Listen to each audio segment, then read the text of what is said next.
രാഹുൽ ഗാന്ധി ഇന്ന് സത്യപ്രതിജ്ഞ ചെയ്തു. ഒരു കൈയിൽ ഇന്ത്യയുടെ ഭരണഘടന എടുത്ത് ഉയർത്തിപ്പിടിച്ചുകൊണ്ടാണ് അദ്ദേഹം സത്യപ്രതിജ്ഞാ വാചകം ചൊല്ലിയത്. അതിനുശേഷം ജയ് ഹിന്ദെന്നും ജയ് സംവിധാനെന്നും അദ്ദേഹം മുദ്രാവാക്യം വിളിച്ചുകൊണ്ടാണ് വേദി വിട്ടത്.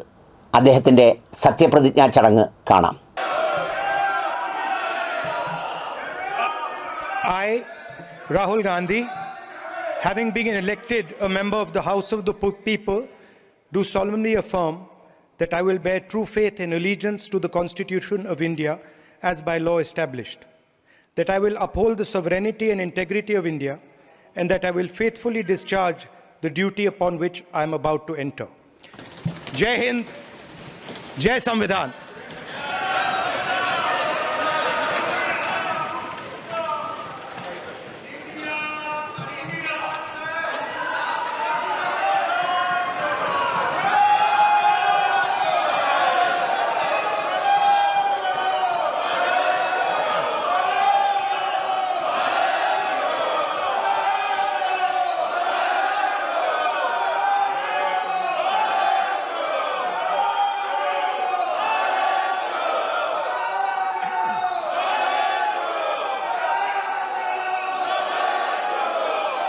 സത്യപ്രതിജ്ഞാ ചടങ്ങിന് ശേഷം വ്യത്യസ്തമായ മറ്റൊരു കാഴ്ച കൂടിയുണ്ടായിരുന്നു. മനുഷ്യരെയൊക്കെയും സ്നേഹിക്കുകയും തുല്യതയോടെ ബഹുമാനിക്കുകയും ചെയ്യുന്ന അദ്ദേഹം സത്യപ്രതിജ്ഞാ ചടങ്ങിന് ശേഷം ഒന്ന് പുറത്തേക്ക് നടന്ന ശേഷം തിരിച്ചു വന്നാണ് സ്പീക്കർ ചെയറിലുണ്ടായിരുന്ന അദ്ദേഹത്തിന് ഷേക്ക് ഹാൻഡ് കൊടുത്തത്, ഹസ്തദാനം നടത്തിയത്. എന്നിട്ട് മുന്നോട്ട് സഞ്ചരിച്ച ശേഷം സ്പീക്കറോടൊപ്പം നിൽക്കുന്ന അദ്ദേഹത്തിൻ്റെ ഓർഡർലി എന്നോ അല്ലെങ്കിൽ ഡെഫേദാർ എന്നോ ഒക്കെ പറയാവുന്ന ആളാണെന്നാണ് ഞാൻ വിശ്വസിക്കുന്നത്, അദ്ദേഹത്തിനും ഷേക്ക് ഹാൻഡ് കൊടുക്കുകയുണ്ടായി. ഏതായാലും ഇതുവരെ സത്യപ്രതിജ്ഞ ചെയ്തവരാരും അദ്ദേഹത്തിന് പ്രത്യേകമായി ഷേക്ക് ഹാൻഡ് നൽകുന്നതായി, ഹസ്തദാനം നൽകുന്നതായി കണ്ടില്ല.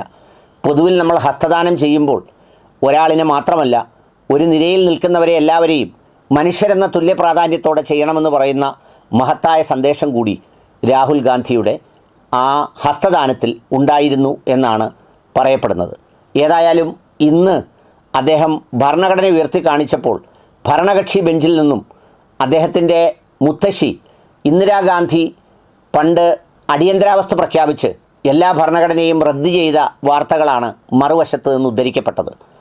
അതും നീതി നിഷേധമാണ്, ജനാധിപത്യ വിരുദ്ധമാണ്, യാതൊരു സംശയവുമില്ല. പക്ഷേ 50 വർഷം മുമ്പ് നടന്ന ആ അടിയന്തരാവസ്ഥയുടെ തെറ്റ് ചൂണ്ടിക്കാണിച്ച് ഇന്ന് രാജ്യത്ത് നിലനിൽക്കുന്ന അപ്രഖ്യാപിതമായ ഒരു അടിയന്തരാവസ്ഥയ്ക്ക് സമാനമായ രീതിയിൽ എല്ലാ മാധ്യമങ്ങളെയും നിശബ്ദമാക്കി സംവിധാനങ്ങളെയും കൈപ്പിടിയിൽ ഒതുക്കി നിർത്തിയിരിക്കുന്ന ഒരു കാലത്തോട് അതിനെ തുല്യവൽക്കരിക്കുന്നത് ഒട്ടും ശരിയായ കാര്യമല്ല. അന്നൊക്കെ എത്ര ടാർഗറ്റ് ചെയ്യപ്പെട്ടാലും ഇന്ദിരാഗാന്ധിക്കെതിരെയൊക്കെ വളരെ ശക്തമായി മാധ്യമങ്ങൾ എഴുതാൻ രംഗത്തുണ്ടായിരുന്നു. ഇന്ത്യൻ എക്സ്പ്രസ്സിലെ ഗോയങ്ക അടക്കമുള്ളവർ എഴുതിയ നിരവധി ലേഖനങ്ങളും അതുപോലെ റിപ്പോർട്ടുകളുമൊക്കെ വളരെ പ്രസിദ്ധമാണ്. ഏതായാലും അതിനുശേഷം നാളെ സ്പീക്കർ തെരഞ്ഞെടുപ്പാണ്. ഇന്ത്യൻ പാർലമെൻറ്റിൻ്റെ ചരിത്രത്തിലാദ്യമായി സ്പീക്കർ തെരഞ്ഞെടുപ്പിൽ പ്രതിപക്ഷ പാർട്ടികളുടെ സ്പീക്കർ സ്ഥാനാർത്ഥിയായി കൊടിക്കുന്നിൽ സുരേഷ് മത്സരിക്കുകയാണ്. അടൂർ പാർലമെൻറ്റ് മണ്ഡലത്തിൽ നിന്നും ജയിച്ച 8ാം തവണ MP ആയ അദ്ദേഹത്തിന് പ്രോടൈം സ്പീക്കർ പദവി നൽകിയിരുന്നില്ല. അതിനുശേഷം സാധാരണ കീഴ്വഴക്കമനുസരിച്ച് സ്പീക്കർ ഭരണകക്ഷിക്കും ഡെപ്യൂട്ടി സ്പീക്കർ പ്രതിപക്ഷത്തിന് നൽകാറുണ്ട്. അത് കീഴ്വഴക്കത്തിൻ്റെ ഭാഗമായിരുന്നു. UPA സർക്കാരുകളുടെ കാലത്തൊക്കെ പ്രതിപക്ഷത്തിന് അതുപോലെ ഡെപ്യൂട്ടി സ്പീക്കർ സ്ഥാനം നൽകിയിരുന്നു. വാജ്പേയിയുടെ കാലഘട്ടത്തിലും ആ കീഴ്വഴക്കമുണ്ടായിരുന്നു.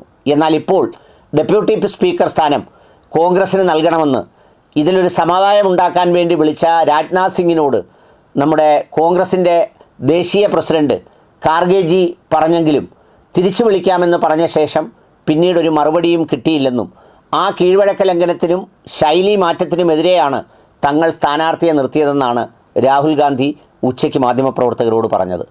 അങ്ങനെ നാളെ ചരിത്രത്തിലാദ്യമായി സ്പീക്കർ തിരഞ്ഞെടുപ്പ് നടക്കും. തങ്ങൾക്ക് ഭൂരിപക്ഷം ഒറ്റയ്ക്ക് കിട്ടിയില്ലെങ്കിലും യാതൊരു ശൈലിയും മാറ്റാൻ പോകുന്നില്ല എന്നൊരു കാര്യം കൂടി പൊതുസമൂഹത്തെ കാണിക്കാൻ വേണ്ടിയാകണം ഓം ബിർളയെ തന്നെ സ്പീക്കർ സ്ഥാനാർത്ഥിയായി നിർദ്ദേശിച്ചത്. മറുവശത്ത് ശക്തമായ മത്സരം അങ്ങനെയാണെങ്കിൽ ഉണ്ടാകും, തങ്ങളുടെ സാന്നിധ്യം ഉണ്ടാകും, തങ്ങളുടെ ചെറുക്കലുണ്ടാകും എന്ന് കാണിക്കുന്നതിനാകണം പ്രതിപക്ഷവും കൊടിക്കുന്നിലിനെ രംഗത്തിറക്കിയത്.